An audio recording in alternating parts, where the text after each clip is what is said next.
Que Deus te abençoe e te guarde, e que uma luz mansa visite a sua casa agora, onde quer que você esteja.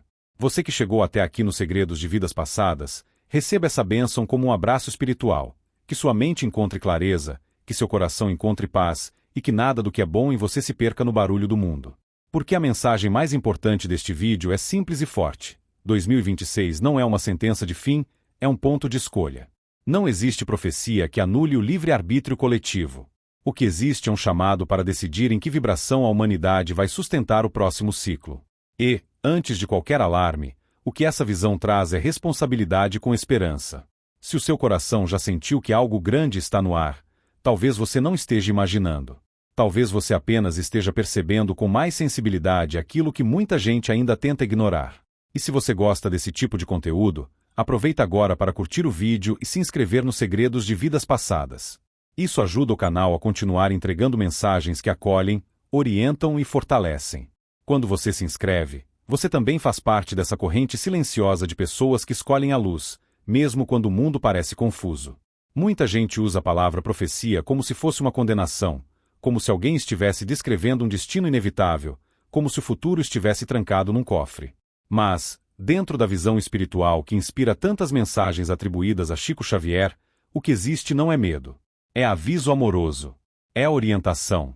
É a imagem de uma encruzilhada. De um lado, o caminho do egoísmo, da violência, da ganância, das disputas que desumanizam. Do outro, o caminho do amor prático, aquele que aparece em pequenas atitudes, em renúncias silenciosas, em perdões que ninguém vê, em escolhas que não viram manchetes.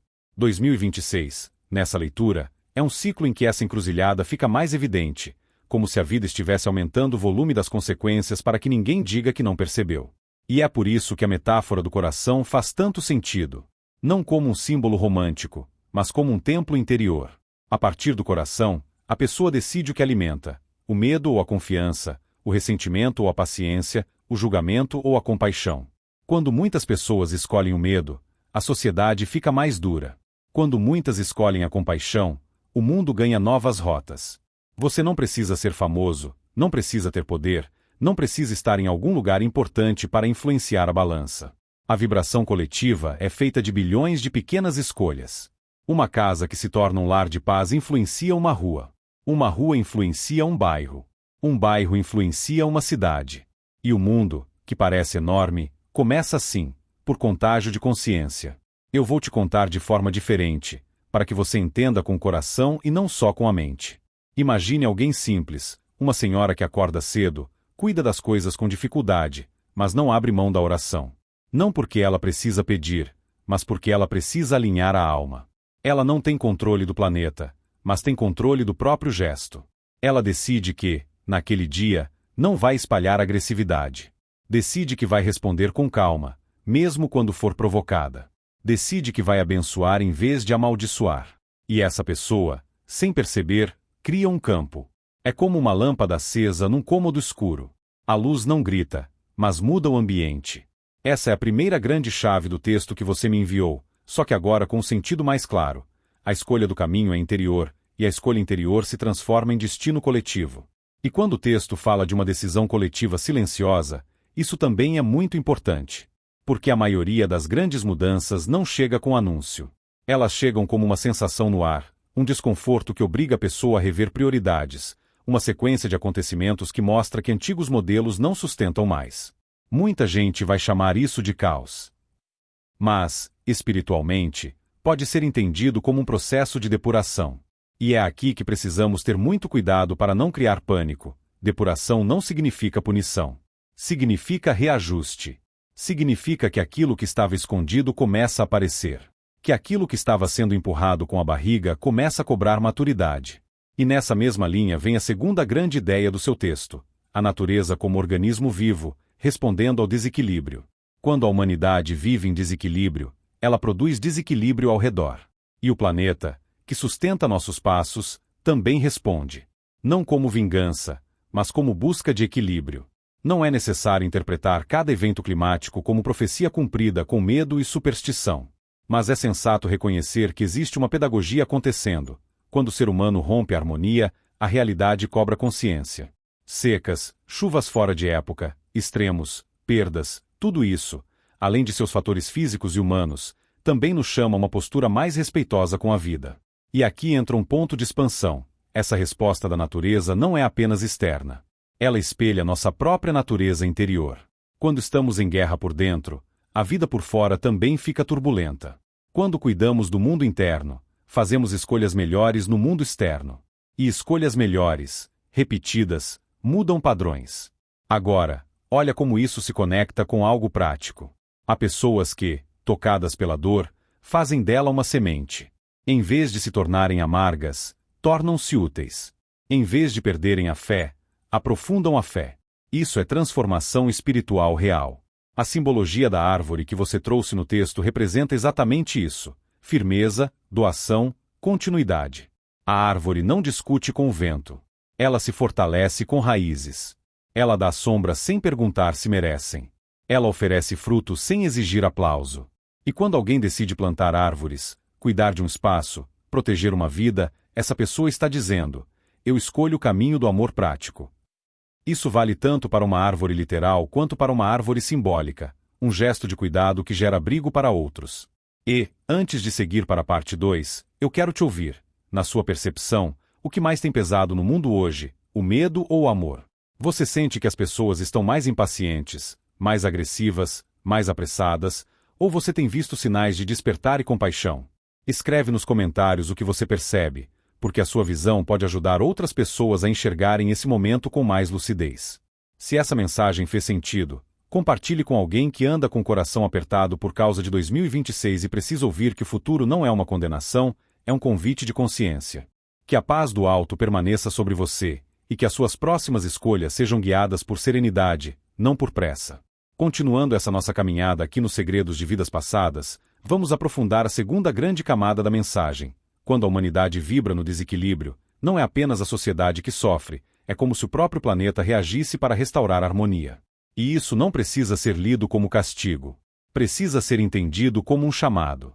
Um pedido urgente e amoroso para que a criatura humana volte a respeitar a criação, e também volte a respeitar a si mesma.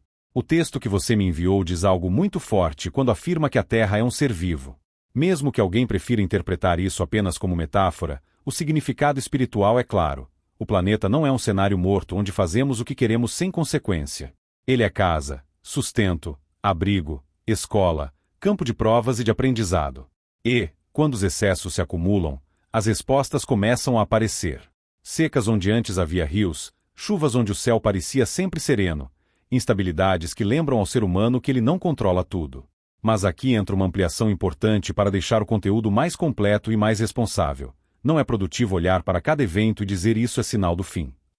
Essa visão gera medo, paralisia e até fanatismo. O que a espiritualidade superior ensina, e o que muitas mensagens atribuídas a Chico Xavier sempre apontam, é outra coisa. Os sinais existem para despertar consciência, não para alimentar pânico. O objetivo nunca foi assustar, e sim acordar. E quando alguém acorda, a primeira mudança não é no céu. É no comportamento. A pessoa começa a perceber o impacto do próprio consumo, da própria indiferença, do próprio descuido. Ela percebe que a harmonia não é só uma ideia bonita. É um jeito de viver. E viver em harmonia inclui uma coisa simples: fazer o bem ao alcance das mãos. Por isso, a simbologia da árvore que você trouxe é tão preciosa. A árvore não se queixa por estar plantada. Ela não reclama do sol nem discute com a chuva. Ela apenas cumpre sua função com generosidade silenciosa. Ela oferece sombra mesmo a quem passa apressado. Ela devolve oxigênio sem pedir reconhecimento. Ela ensina, sem palavras, que o amor verdadeiro é doação contínua. E aí surge uma história como a daquela jovem que começou a plantar uma árvore por semana em nome dos entes queridos desencarnados. Isso é de uma beleza enorme, porque transforma saudade em ação. E aqui eu acrescento algo que expande essa ideia. Existem dores que, se não forem bem cuidadas, viram prisão. Mas existem dores que, quando são colocadas a serviço do bem, viram ponte. Plantar, cuidar, servir, ajudar, apoiar alguém, criar um pequeno bosque de esperança no meio de uma comunidade. Isso é um tipo de mediunidade do amor. Nem toda mediunidade é psicografia ou vidência. Existe uma mediunidade do gesto, em que o espírito se expressa por meio da caridade. E isso se conecta com a pergunta principal do vídeo: o que 2026 representa? Representa um tempo em que a escolha precisa sair do discurso e entrar na prática. E, nesse mesmo caminho, o seu texto apresenta outro elemento que sempre chama atenção: as crianças com sensibilidade ampliada, chamadas por muita gente de cristal. Aqui, é essencial falar com delicadeza e equilíbrio. Algumas pessoas levam esse tema para um lado exagerado, como se fossem seres perfeitos e como se isso criasse uma hierarquia espiritual. Mas o valor espiritual dessa ideia não está em rotular.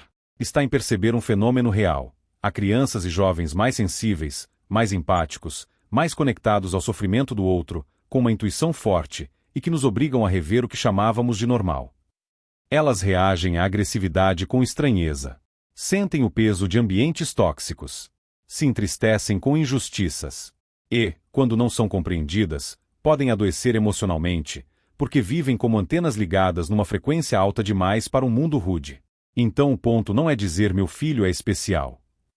O ponto é entender que essas almas, sensíveis ou não, estão pedindo um mundo mais humano. E isso faz parte do processo de transição moral. Uma sociedade que não cuida das suas crianças, não educa apenas corpos, ela educa traumas. E uma sociedade que acolhe a sensibilidade, educa a consciência. Por isso, quando a história do pequeno Gabriel aparece no seu texto, dizendo que o mendigo é irmão e que Jesus ensinou a dividir, essa cena representa algo muito maior. Representa que a espiritualidade não é teoria. É comportamento. E, muitas vezes, a criança nos lembra o que o adulto sofisticou demais e esqueceu. Compaixão não é opinião, é ação. E aqui eu quero acrescentar um aspecto bem importante para o vídeo ficar ainda mais forte. A sensibilidade dessas crianças e desses jovens não deve ser vista como fraqueza. Deve ser vista como convite para a família evoluir. Uma criança muito sensível precisa de ambiente emocionalmente seguro. Precisa de diálogo. Precisa de limites com carinho. Precisa de menos gritos e mais presença. E isso, por si só, já transforma um lar inteiro. Ou seja, quando o texto diz que elas vêm ancorar uma nova consciência, isso pode ser entendido assim: elas puxam a família para cima. Elas exigem que o adulto seja mais coerente. Elas expõem o que estava escondido. E, novamente, a mensagem volta à escolha. Ou o adulto reage com impaciência e endurece, ou reage com aprendizado e cresce. E se você está ouvindo isso e sente que conhece uma criança ou um jovem assim, escreva nos comentários, sem expor ninguém, apenas dizendo: eu conheço uma criança muito sensível ou eu fui uma criança assim. Isso ajuda outras pessoas a entenderem que não estão sozinhas e que essa sensibilidade pode ser uma força quando é bem cuidada. Se essa parte do vídeo falou com você, deixe seu like e compartilhe com alguém que tem filhos, netos, sobrinhos, ou convive com crianças e precisa aprender a olhar para elas com mais respeito e menos dureza. Que a luz da compreensão continue te envolvendo agora, porque entramos em uma parte ainda mais delicada e profunda dessa mensagem. Nos segredos de vidas passadas, seguimos olhando para esse período não com curiosidade sensacionalista, mas com maturidade espiritual. E a terceira grande camada desse conteúdo fala sobre algo que muitas pessoas já estão sentindo, mesmo sem saber explicar. Os véus entre o mundo material e o mundo espiritual estão se tornando mais sutis.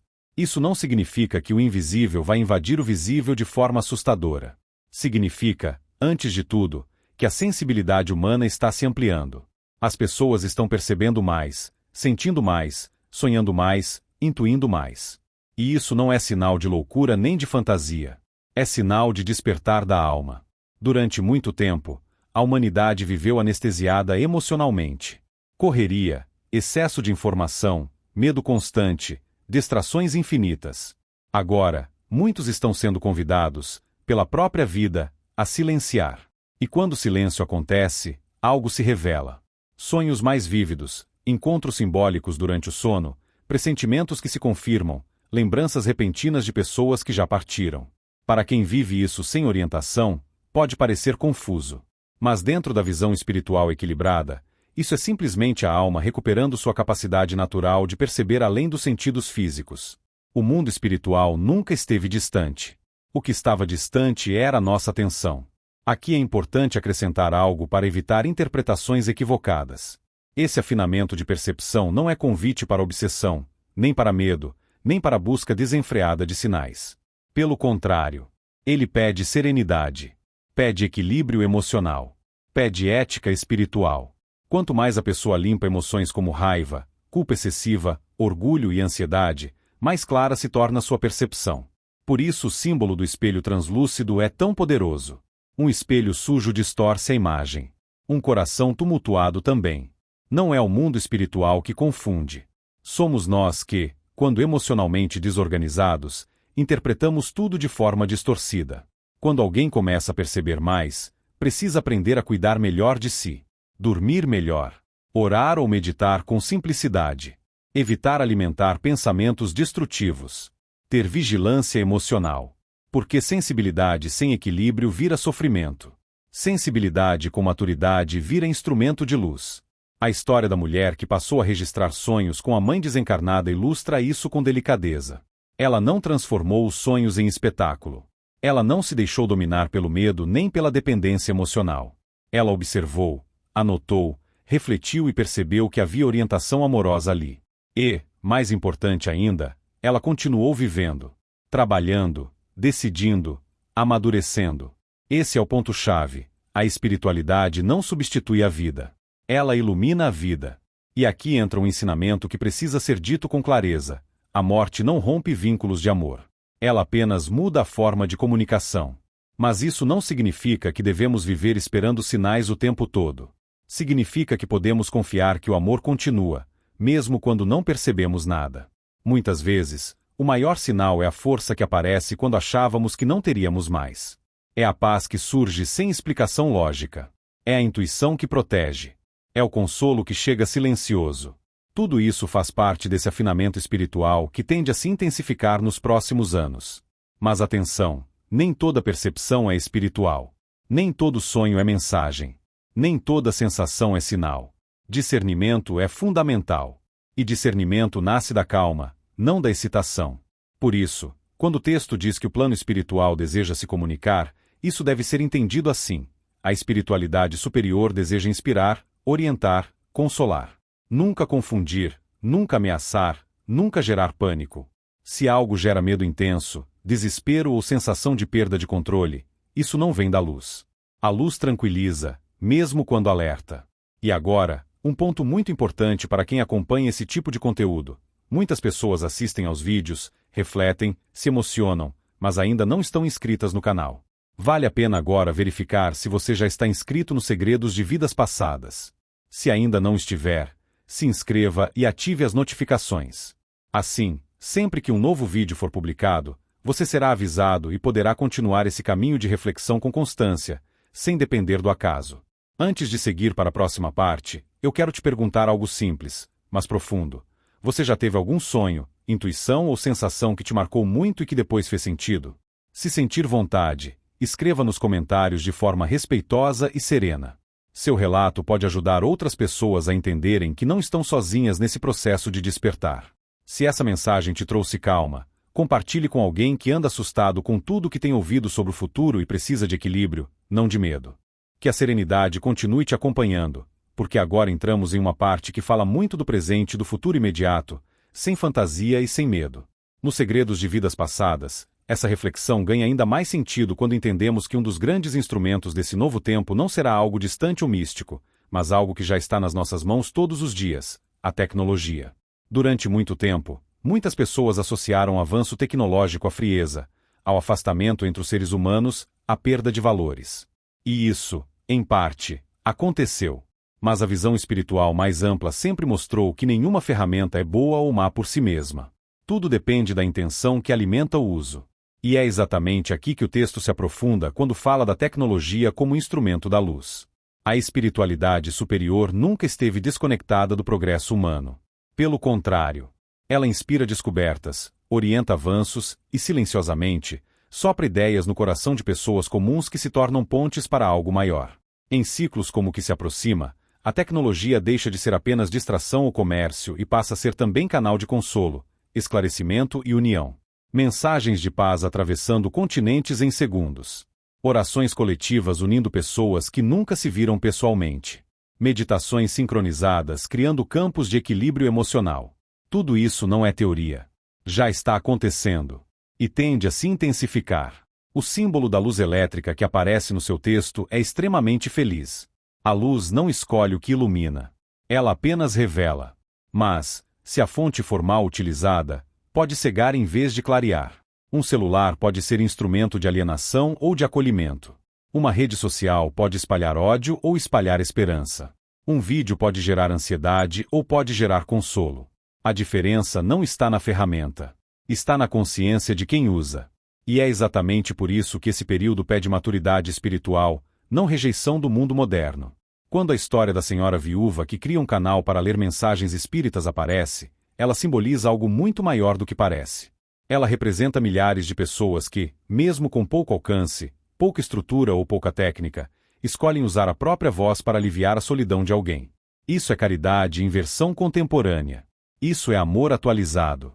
E aqui entra um acréscimo importante. Muitas almas que antes fariam caridade apenas presencialmente agora encontram meios de alcançar quem está isolado, deprimido, esquecido. A tecnologia, nesse contexto, vira extensão do coração. Mas é preciso cuidado. Porque o mesmo ambiente que permite luz também amplifica o ego.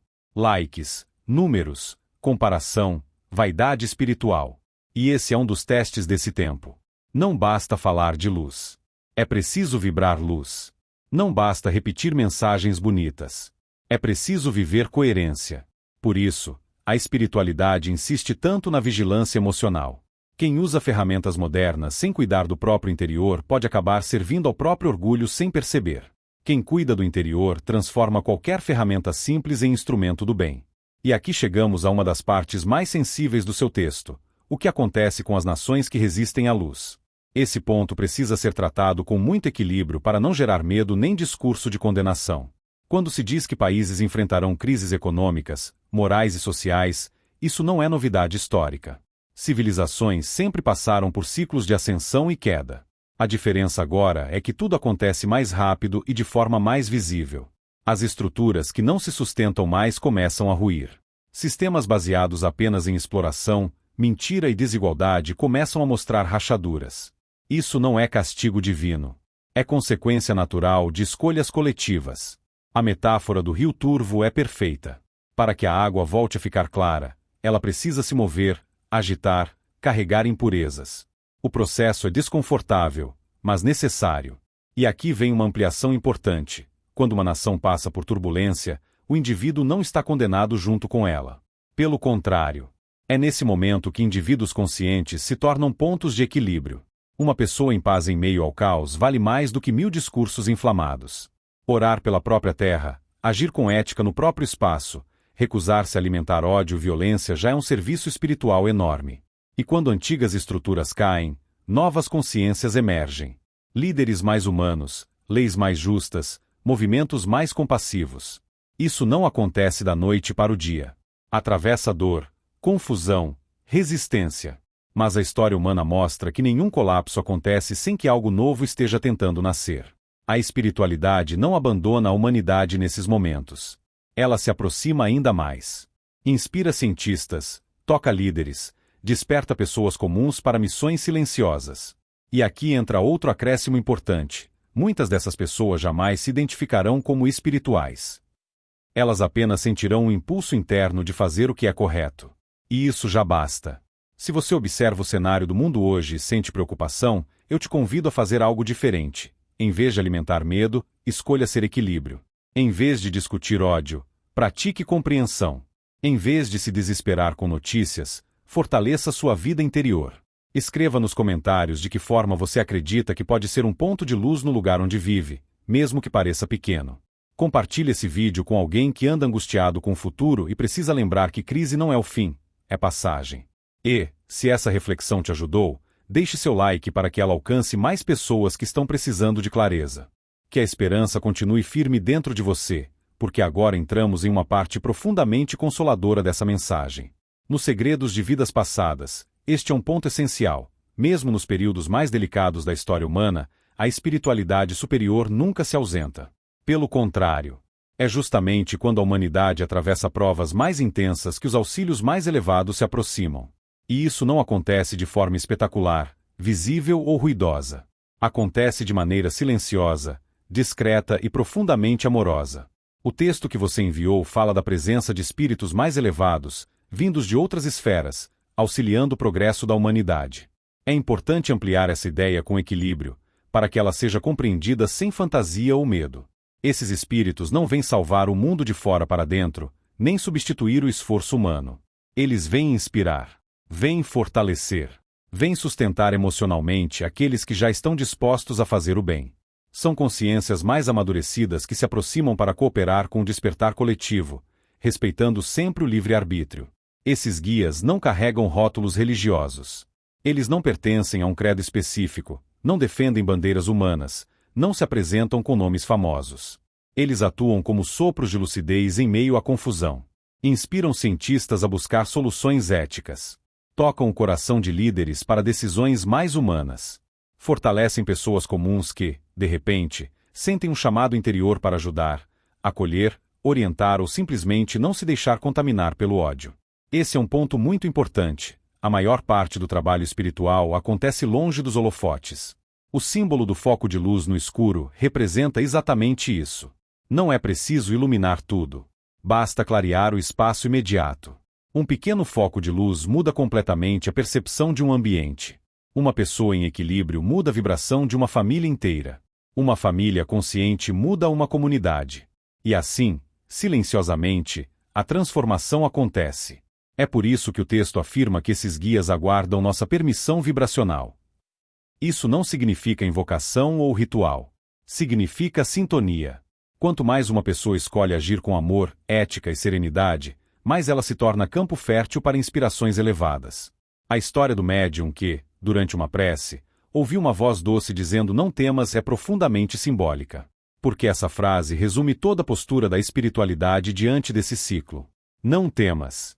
Não porque não haja desafios, mas porque nenhum desafio vem sem recursos internos para enfrentá-lo. Quando alguém se coloca em oração sincera, sem curiosidade vazia, sem busca por poder, sem ansiedade por respostas imediatas, cria um espaço interior onde a intuição pode florescer. E essa intuição, muitas vezes, é o canal pelo qual a espiritualidade orienta. É fundamental acrescentar algo aqui para manter o conteúdo saudável. Inspiração espiritual não substitui responsabilidade pessoal. Receber intuições, mensagens ou orientações não isenta ninguém de pensar, analisar e agir com discernimento. A espiritualidade superior nunca infantiliza. Ela amadurece. Nunca retira autonomia. Ela fortalece escolhas conscientes. Por isso, quando falamos de guias atuando mais intensamente, estamos falando de cooperação, não de dependência. E há algo muito bonito nesse ponto. Esses auxílios não escolhem pessoas especiais. Eles se aproximam de quem está disponível emocionalmente, de quem tenta ser honesto consigo mesmo, de quem erra, mas se corrige, de quem cai, mas não endurece. Isso significa que qualquer pessoa pode ser instrumento de algo maior, sem precisar saber disso, sem precisar se nomear como tal. Muitas vezes, o maior instrumento da espiritualidade é alguém que apenas escuta, acolhe e não julga. Se essa parte do vídeo te trouxe consolo, escreva nos comentários uma palavra que represente o que você sente agora: esperança, paz, coragem, fé, serenidade. Às vezes, uma única palavra escrita com sinceridade já muda o dia de quem está lendo em silêncio. E se você conhece alguém que anda com medo do futuro, compartilhe esse vídeo. Ele pode ser exatamente o lembrete que essa pessoa precisava. Não estamos sozinhos, nem abandonados. Que essa última parte encontre você em paz, com o coração mais calmo do que quando começou a ouvir essa mensagem. Nos segredos de vidas passadas, tudo que foi compartilhado até aqui converge para uma compreensão essencial. O tempo não está apenas passando, ele está nos preparando. Cada sinal, cada sensação de inquietação, cada percepção de que o mundo está diferente não aponta para um fim catastrófico, mas para um ajuste profundo de consciência. E é por isso que 2026, dentro dessa leitura espiritual, não deve ser temido, mas acolhido como um portal. Um portal que não se atravessa com medo, e sim com responsabilidade interior. Quando se fala em profecias atribuídas a Chico Xavier, o erro mais comum é tratá-las como previsões rígidas, como se alguém estivesse descrevendo um roteiro fechado do futuro. Chico nunca trabalhou assim. A essência das mensagens que inspiram esse tipo de reflexão sempre foi educativa, nunca fatalista. Cada aviso é, na verdade, uma semente de consciência plantada no coração humano. Sementes não forçam o crescimento. Elas aguardam o terreno. Se encontram solo fértil, germinam. Se encontram indiferença, permanecem adormecidas. O futuro coletivo é a soma desses terrenos internos. Por isso, A grande pergunta não é o que vai acontecer em 2026, mas quem eu escolho ser a partir de agora. Essa pergunta muda tudo. Ela tira o foco do medo externo e devolve o poder à consciência individual. Não somos espectadores passivos da história. Somos participantes ativos, mesmo quando não percebemos. Cada pensamento sustentado, cada palavra repetida, cada atitude escolhida contribui para o campo vibracional do planeta. E isso não é misticismo vazio. É responsabilidade espiritual aplicada à vida cotidiana. Quando o texto fala que cada alma desperta ajuda a inclinar a balança da humanidade, isso não é poesia exagerada. É uma descrição simbólica de algo muito real. Uma pessoa que escolhe não responder com ódio interrompe uma cadeia. Uma pessoa que escolhe perdoar encerra um ciclo. Uma pessoa que escolhe servir, mesmo em silêncio, cria um ponto de equilíbrio. Não é necessário que todos despertem ao mesmo tempo. Basta que despertem o suficiente para que novos caminhos se tornem possíveis. E aqui entra uma ampliação importante para encerrar esse conteúdo com maturidade. Não existe lado de fora da transição. Ninguém está isento de aprender. Não existe grupo eleito, nem pessoas condenadas. O que existe são níveis diferentes de consciência convivendo no mesmo planeta. E isso, naturalmente, gera atrito. Mas o atrito não precisa virar guerra. Ele pode virar aprendizado. Pode virar revisão de valores. Pode virar crescimento coletivo. A espiritualidade superior não trabalha com prazos humanos, mas respeita ciclos. E quando um ciclo se intensifica, como parece acontecer agora, é porque a humanidade já tem recursos internos para lidar com isso. Não estaríamos sendo chamados a amadurecer se não tivéssemos condições de fazê-lo. O medo surge quando olhamos para fora sem cuidar do dentro.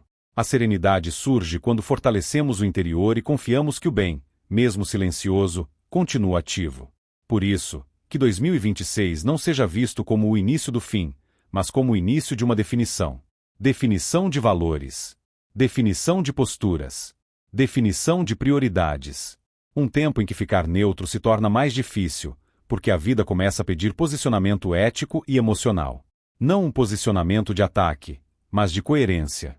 Não um posicionamento de julgamento, mas de responsabilidade. Se você chegou até aqui, talvez sua alma já tenha entendido algo que a mente ainda está organizando. Talvez você não tenha todas as respostas, e tudo bem. A espiritualidade não exige certeza absoluta. Ela pede honestidade de intenção. Pede disposição para aprender. Pede humildade para rever caminhos. E isso já é muito. Que você escolha ser terra fértil para sementes de luz que chegam até você. Que você não alimente pânico, mas consciência. Que você não se paralise diante das mudanças, mas se fortaleça interiormente. E que, independentemente do que o mundo viva, você seja alguém que leva paz por onde passa. Se essa mensagem falou com a sua alma, escreva nos comentários o que você sente que precisa deixar para trás antes de entrar nesse novo ciclo. Às vezes, nomear já é um ato de libertação. Compartilhe esse vídeo com alguém que anda com medo do futuro e precisa lembrar que evolução não acontece sem desafios, mas também não acontece sem esperança. E, se esse conteúdo te trouxe clareza, deixe seu like para que ele alcance mais pessoas que estão buscando entendimento em vez de sensacionalismo. Que a luz te acompanhe. Que o caminho se esclareça passo a passo. E que você siga, com serenidade, fazendo parte do milagre coletivo da consciência desperta.